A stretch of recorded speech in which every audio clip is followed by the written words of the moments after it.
ಸರ್ಕಾರ ನ್ಯೂಸ್ ವಾಹಿನಿಗೆ ಸ್ವಾಗತ. ನನಗೆ ಶ್ರೀರಾಮ ಸೇನೆ ಬಜರಂಗದಳ ಹಿಂದೂ ಕಾರ್ಯಕರ್ತರು ಸಾಥ್ ಕೊಡ್ತಾ ಇದ್ದಾರೆ ಎಂದು ಸವದತ್ತಿ ತಾಲೂಕಿನ ಮುನವಳ್ಳಿ ಪಟ್ಟಣದಲ್ಲಿ ಶಾಸಕ ಯತ್ನಾಳ್ ಹೇಳಿದ್ದಾರೆ.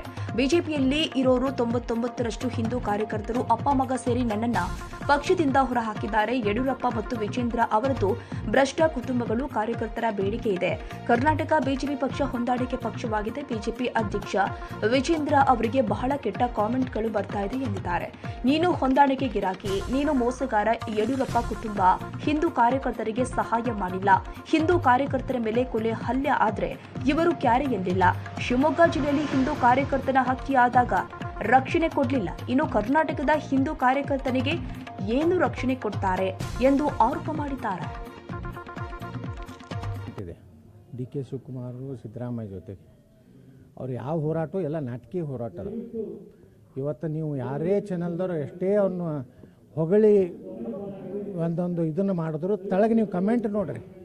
ನೀವು ಅಡ್ಜಸ್ಟ್ಮೆಂಟ್ ಗಿರಾಕಿದಿ, ನೀ ಮೊದಲು ಅಧ್ಯಕ್ಷ ತಾನಿಂದ ತೊಲವು, ನಿಮ್ಮಪ್ಪ ಲುಟಿಗೋರ, ನೀ ಮಹಾಭ್ರಷ್ಟ ಅಂತೇಳಿ ಹಿಂಗೆ ಕಮೆಂಟ್ ಮಾಡ್ತಾರೆ. ಅಂದ್ರೆ ಇಡೀ ಯಡಿಯೂರಪ್ಪ ಕುಟುಂಬದ ಮೇಲೆ ಯಾವುದೇ ಭಾರತೀಯ ಜನತಾ ಪಾರ್ಟಿ ಕಾರ್ಯಕರ್ತರಾಗಲಿ ಹಿಂದೂ ಸಂಘಟನೆಗಳಾಗಲಿ ಇವತ್ತು ಒಲವಿಲ್ಲ.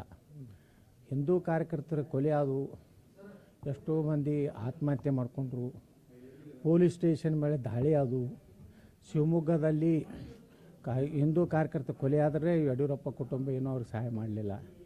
ಯಾಕಂದ್ರೆ ಅವ್ನು ಭಾಳ ಅತಿ ಸಣ್ಣ ಸಮುದಾಯದ ಒಬ್ಬ ಕಾರ್ಯಕರ್ತ ಪಾಪ. ಅವನು ಹೀನಾಯವಾಗಿ ರಸ್ತೆಯಲ್ಲೇ ಕೊಚ್ಚಿ ಹಾಕಿದ್ರು.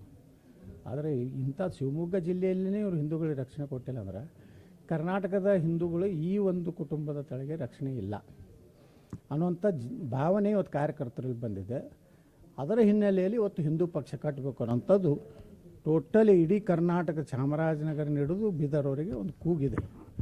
ಅದಕ್ಕೆ ಮುಂದಿನ ದಿವಸಗಳಲ್ಲಿ ಇಡೀ ರಾಜ್ಯ ಸುತ್ತಿ ಕಾರ್ಯಕರ್ತರು ಹಿಂದೂಗಳ ಭಾವನೆ ತಿಳ್ಕೊಂಡು ಏನು ಮಾಡಬೇಕು ಅನ್ನೋಂಥದ್ದು ನಾವೆಲ್ಲ ಸರ್ವೆ ಮಾಡಿ ಸ್ವಂತ ನಾವು ಪ್ರತಿ ತಾಲೂಕಿಗೆ ಹೋಗಿ ಕಾರ್ಯಕರ್ತರ ಜನರ ಅಭಿಪ್ರಾಯ ತಿಳ್ಕೊಂಡು ಮುಂದಿನ ಹೆಜ್ಜೆ ಇಡ್ತೀವಿ. ಪಕ್ಷ ತೀರ್ಮಾನಕ್ಕೆ ಯಾವ್ದಾದ್ರು ಒಂದು ಡೇಟ್ ಏನಾದರೂ ಫಿಕ್ಸ್ ಮಾಡಿದ್ರೆ ನಾವೇನು ಯಾರಿಗೂ ಗಾಡು ಕೊಡೋಕೆ ಹೋಗಲ್ಲ.